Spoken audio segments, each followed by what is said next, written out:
ওকেই খাবো দাঁড়া। কোনো আসছো না কেন মা? আমাকে পাং করে দিয়েছে সেই শিয়াল নিজেই নিজের ফাঁদে পড়ে।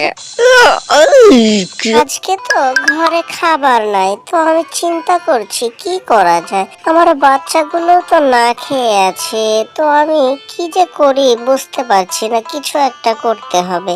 যাই, আমি একটু সামনের দিকে এগোতে থাকি, দেখি আমার বাচ্চাগুলোর জন্য কিছু খাবার পাই নাকি।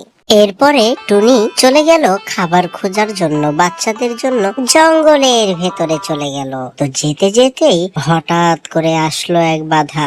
এই টুনি, তুই কোথায় যাচ্ছিস? আমাকে বল তো দেখি। এত সকাল সকাল তোর দেখা কি জন্য? তোর সাথে আমার দেখা হলো বল। আমার কিন্তু খুব ক্ষুধা পেয়েছে, আমি তোর বাচ্চাগুলোকে খেতে চাই, তুই কি আমাকে খেতে দিবি? এই বদমাস শিয়াল, তুমি এমন কেন? আমার বাচ্চারা ক্ষুধায় মরে যাচ্ছে, আমি তাদের জন্য খাবারের খোঁজে বেরিয়েছি, আর তুমি আমাকে এই কথা বলছো? ওকেই খাবো দাঁড়া। এই বেটা টুনি যে এতই খারাপ, আজকেও ধরতে পারলাম না ওকে।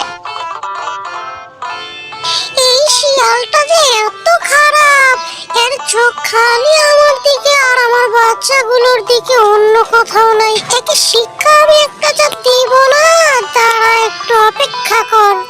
মা টুনি বাড়িতে ফিরে আসলো। মাম্মি, আমার প্রচন্ড ক্ষুধা পেয়েছে, খাবার দাও মাম্মি। ওরে আমার সোনা পাখিরা রে, আমি তোমাদের জন্য খাবার নিয়ে আসতে পারি নাই, আমি এক্ষুনি আবার যাচ্ছি তোমাদের জন্য খাবার আনার জন্য, আমি একটা কাজে এসেছিলাম। বলেই মা টুনি আবার বাহিরে বেরিয়ে পড়লো খাবারের খোঁজে। বেড়া শিয়াল যে আমার বাচ্চাদের খেতে চেয়েছে, এই কথা আমার বাচ্চাদের বলা যাবে না, তাহলে ওরা ভয় পেয়ে যাবে। বরঞ্চ আমি তাদের খাবারের ব্যবস্থা করে আসি, আর ইগল মামাকে বিষয়টা জানিয়ে আসি, তারপরে দেখছি একটা ব্যবস্থা করছি। কারণ এর একটা সমাধান আমাদেরকে বের করতে হবে, যদি সমাধান বের না করি তাহলে তো আমাদের হবে না। এরপরে টুনি চলে গেল সোজা ঈগল মামার বাসায় গিয়ে। আরে টুনি, হঠাৎ কি মনে করে তুমি আমার কাছে আসলে বুঝি? ঈগল মামা, এই বলে থাকাই যেন আমার বিপদ হয়ে গেছে, এভাবে কি চলা যায়?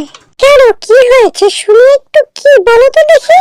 শিয়াল একবার আমার বাচ্চাকে খেতে চায়, একবার আমাকে খেতে চায়, এভাবে কি চলা যায় বলেন তো ঈগল মামা?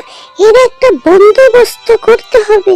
হাই, তাহলে তো এই বেড়া শিয়ালকে একটু শিক্ষা দিতে হবে, এমন শিক্ষা যা বলো তো কি শিক্ষা দেওয়া যায়?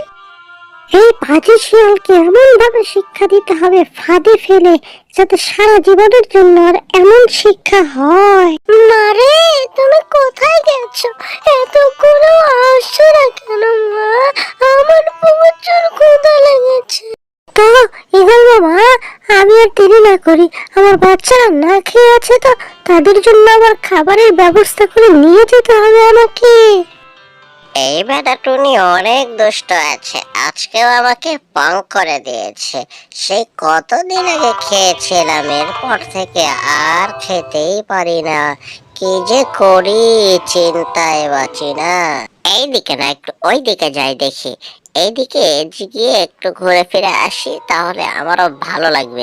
যাই একটু ঘুরে ফিরে আসি। টান টান টুং টুং টুং টুং টুং টুং।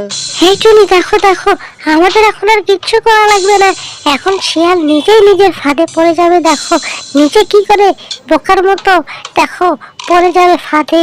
তো আমাদেরকে কিন্তু একটা জিনিস মনে রাখতে হবে, খুব সাবধান। শিয়াল যদি এখান থেকে বেঁচে ফিরতে পারে, আমাদের জন্য কিন্তু মহা বিপদ আছে।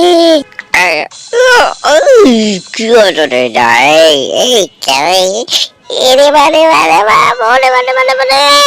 অবশেষে সাকসেস হলো টুনি আর ঈগলের প্ল্যান। নতুন নতুন এমন ভিডিও পেতে বন্ধুরা সাবস্ক্রাইব করে আমাদের সাথেই থাকুন।